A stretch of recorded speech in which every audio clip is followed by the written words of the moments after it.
ఒక్క flash light, ఒక్క loud sound, చిన్ని స్ట్రెస్, ఈ మాత్రం చాలండి మైగ్రేన్కి మన బ్రెయిన్లో ఉన్న బ్లాస్ట్ మోడ్ని ఆన్ చేయడానికి. హలో అండి, welcome back to my YouTube channel. నేను మీ స్వీట్ పిల్ డాక్టర్ నివేదిత.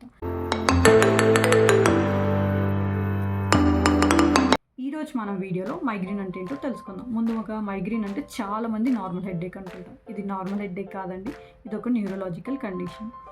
మైగ్రేన్ పెయిన్ అనేది చాలా సివియర్గా ఉంటుంది. పెయిన్తో పాటు లైట్కి, స్మెల్కి, సౌండ్ కూడా సెన్సిటివిటీ ఉంటుంది. మరి ఇంకొందరు పేషెంట్స్కి అయితే నాజియా, వామిటింగ్ సెన్సేషన్స్ కూడా ఉంటాయి. ఇదంతా కాదండి, మరి మైగ్రేన్ దేనివల్ల వస్తుంది అంటారా?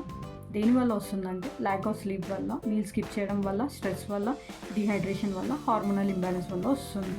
మరి దీనికి హోమియోపతిలో ఏదైనా ట్రీట్మెంట్ ఉందా అంటే ఎందుకు లేదండి, హోమియోపతిలో ట్రీట్మెంట్ ఉంది.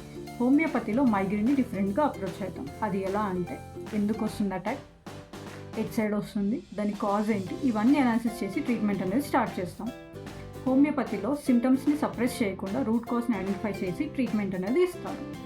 హోమియోపతి అంటే చాలామంది స్లో అనుకుంటారు. స్లో కాదండి, కరెక్ట్ రెమెడీ ఇస్తే మైగ్రేన్కి ఉన్న ఫ్రీక్వెన్సీ కానీ ఇంటెన్సిటీని కానీ రెండింటిని స్లోగా తగ్గిస్తుంది. వితౌట్ సైడ్ ఎఫెక్ట్స్ ఇది పర్మనెంట్ రిలీఫ్కి కూడా హెల్ప్ చేస్తుంది. మీలో ఎవరైనా మైగ్రేన్ సమస్యతో బాధపడుతూ ఉంటే వెంటనే డాక్టర్ని కన్సల్ట్ అవ్వండి. లేదా మీరు నన్ను కన్సల్ట్ అవ్వాలి అని అంటే నా Instagram page homeopathy for the future అని ఉంది, దాంట్లో మెసేజ్ చేయండి. Thanks for watching my video. Please don't forget to like, share and subscribe.